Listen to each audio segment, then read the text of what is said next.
Hana,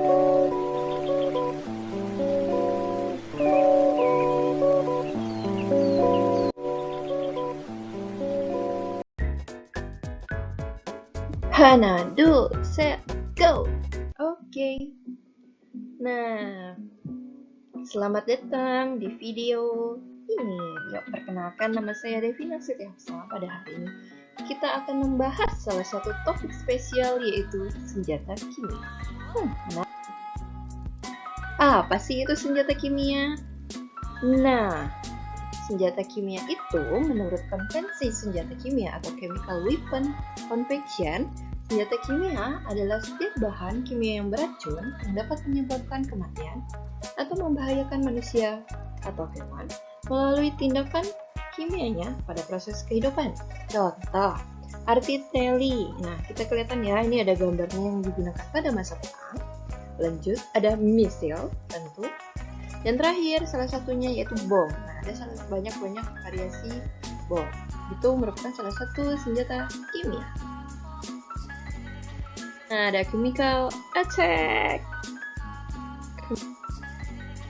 Itu sendiri, yaitu ada 4 jenis bahan kimia untuk senjata kimia. Yang sebenarnya senjata kimia itu banyak. Cuman untuk khusus video ini, saya akan memilih 4 saja, yaitu yang pertama, kedua, dan ketiga, dan keempat, yaitu pertama, blood agent, pulmonary or choking agent, blister agent, dan nerve agent. Ya, ada bulat-bulatan yang turun. Lanjut. Nah, di lanjutan ini, itu ada pulmonary atau choking agent. Nah, di pulmonary atau choking agent ini bisa disebut juga yaitu kata dalam bahasa Inggris kan, dalam bahasa Indonesia yaitu pulmonary, yaitu paru-paru, choking berarti tersedak kan. Nah, agen tersedak terutama menimbulkan cedera pada saluran pernafasan, mengiritasi hidung, terutama paru-paru. Ketika dihirup, agen ini menyebabkan kantong udara di paru-paru untuk mengeluarkan cairan yang akhirnya menenggelamkan mereka yang terkena. Nah, bahaya ini cukup karena agen ini mencakup beragam gas termasuk klorin, amonia, fosgen, organohalida, dan nitrogen oksida. Wow, banyak banget ya. Nah, senjata ini menonjol dalam konflik militer, terutama Perang Saudara Amerika Serikat, Perang Dunia Pertama, Perang di Bosnia dan Herzegovina. Wow, Vina nama saya. Dan Perang Irak. Nah, perang pertama lebih dari 70.000 kasus keracunan gas di antara pasukan Amerika Serikat. Lanjut. Nah, tidak seperti senjata kimia lainnya, bahan kimia ini berfungsi sebagai agen pencekik yang juga memainkan peran penting di sektor sipil dan komersil. Misalnya, produsen menggunakan klorin dan amonia untuk menyegarkan makanan, memurnikan air, dan mensintetis produk rumah tangga biasa. Oke, nah ini salah satu contoh ilustrasi gambar paru-paru kita. Baik.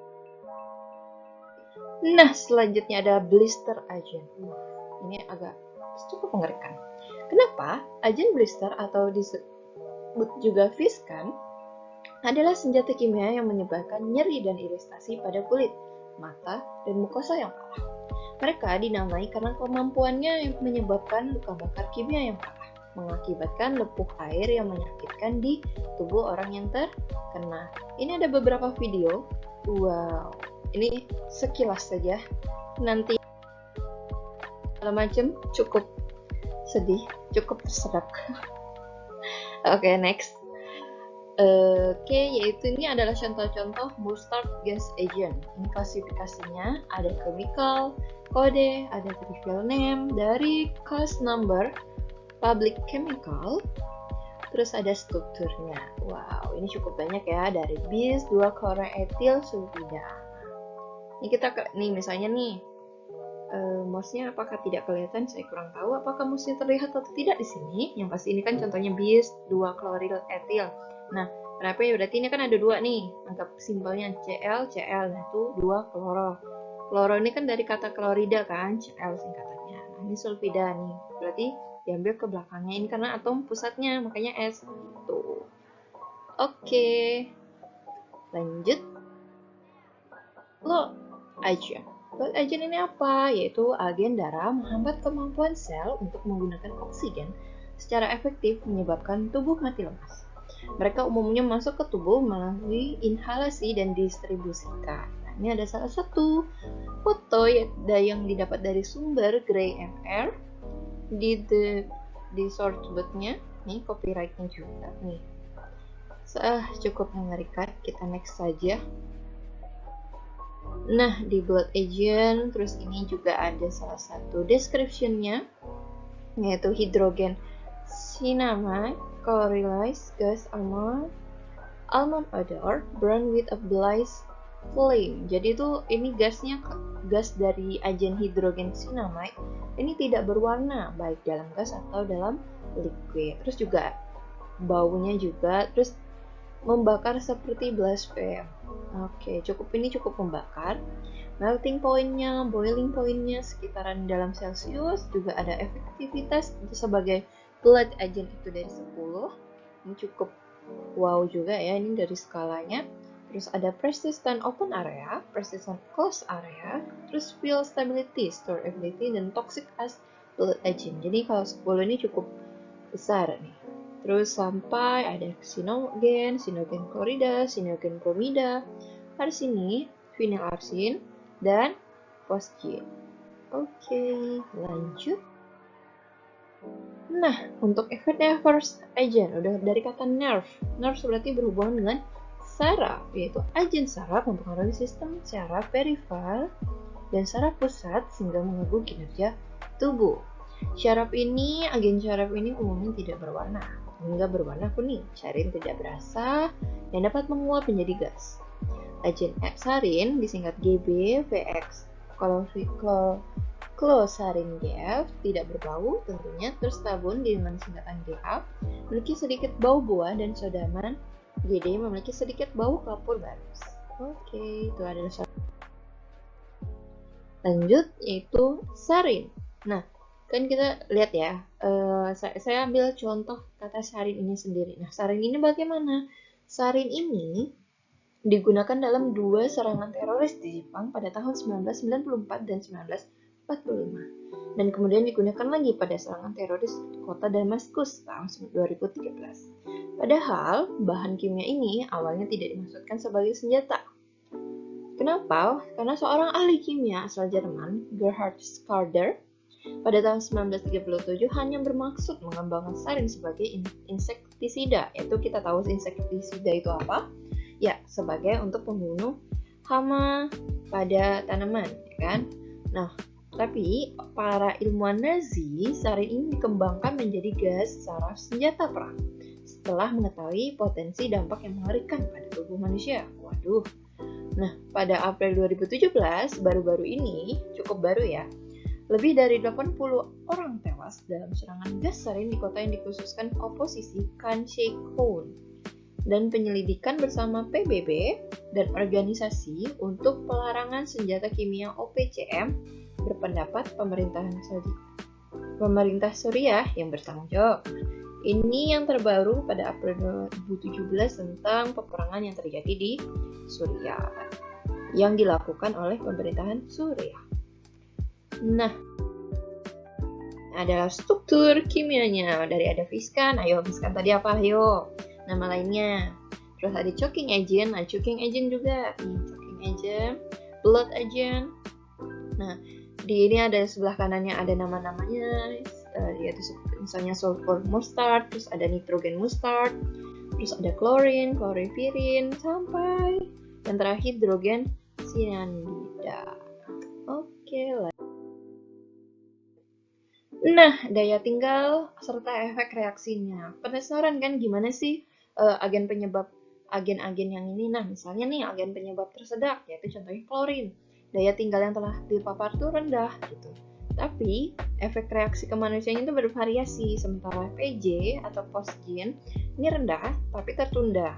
Jadi bisa tertunda gitu kan. Nah, kalau misalnya agen penyebab melepuh, agen penyebab melepuh yaitu sulfur mustard ini cukup tinggi, jadi cukup lama dia bertahan di tubuh manusianya itu cukup kan, makanya sangat tinggi daya tinggal telah dipaparkan. Nah, terus efek reaksinya tentu tapi efek tinggi mungkin karena di efek kulit jadi agak tertunda. Jadi maksudnya nggak langsung plek gitu kan. Tapi berbeda kalau dengan si CX atau postpone oxim. Nah, meskipun daya tinggalnya rendah, tapi efek reaksi manusianya tuh segera. Sama juga dengan seperti Lewisti. Sorry kalau aku salah ngomong. Nah, ini yaitu efek reaksinya cukup cepat. Oke, sampai yang terakhir sangat tinggi dan juga cepat yaitu VX. Lanjut. Wah, santai saja presentasinya. Nah, ini pasti bingung kan, ada apa sih general purpose citeron? Nah, menurut konveksi senjata kimia, chemical weapon convention yang dianggap sebagai senjata kimia adalah penggunaan produk toksik yang dihasilkan oleh organisme hidup. Misalnya botulium, serisin, atau saksitoksin. Menurut konveksi ini pula, segala zat kimia beracun tanpa memedulikan asalnya dianggap sebagai zat kimia kecuali, ingat ada kata kecualinya, jika digunakan untuk tujuan yang tidak terlarang. Suatu definisi hukum yang penting yang dikenal sebagai kriteria penggunaan umum atau general purpose citeron. Jadi intinya tuh citeron itu seperti hukum-hukum yang menjabarkan atau memilah, kalau chemical weapon tuh yang berbahaya seperti ini loh, yang kita tahu tadi yang di slide pertama, yaitu di video pertama yang tadi tuh, kalau yang dapat membunuh atau menyebabkan kerugian pada manusia dan hewan, gitu kan contohnya.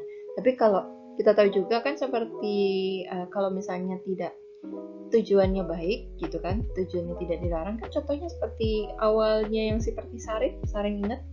Nah, sarin itu tadi awalnya kan sebagai insektisida, tapi awalnya yang tidak dilarang akhirnya menjadi dilarang karena penggunaan pada perang dunia tersebut.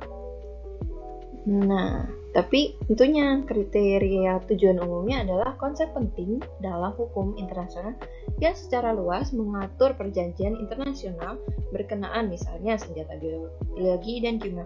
Oh ya, selain senjata biokimia ada juga senjata biologi, tapi untuk ini kita akan cukup membahas di kimia saja. Nah, bagaimana sih di kimia SMA-nya?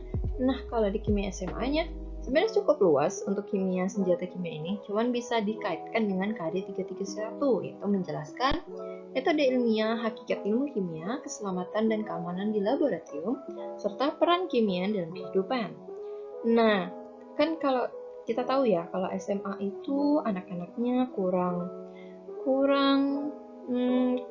bahasa itunya kurang memperhatikan gitu kan, baik buruknya senjata kimia itu gitu kan.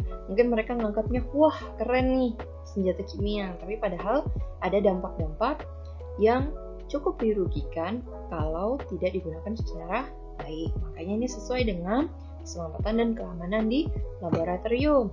Serta meskipun kimia ini ada sisi dan positifnya, bisa juga dilihat dalam kehidupan sehari-hari, yaitu peran kimia dalam kehidupan. Makanya sesuai dengan KD 3.1. Nah, ini merupakan salah satu link video. Yang pertama itu sejarah singkat senjata kimia, tapi disclaimer aja kalau itu video menggunakan bahasa Inggris. Jadi, karena ini internasional kan, saya ngambil. Jadi, silakan dipahami dan video tambahannya yaitu yang di bawah ini. Ayo, penasaran kan video di tambahan? Klik aja, pasti tahu kan. Oke, lanjut. Nah, berujung di ujung acara kita. Wah, kok acara ini? Padahal menjelaskan senjata kimia nih. Thank you so much udah mendengarkan penjelasannya. Mohon maaf apabila ada kesalahan kata, penyebutan kata, atau gaya bicara yang garing, maunya ngelucu tapi biasa aja. Nggak tahu deh. Ya udah, jangan lupa apa? Jangan lupa like, comment, subscribe. Kalau misalnya Anda mau tambahan, silahkan komen di bawah, pertanyaan, diskusi, apapun itu. Thank you so much. Bye-bye.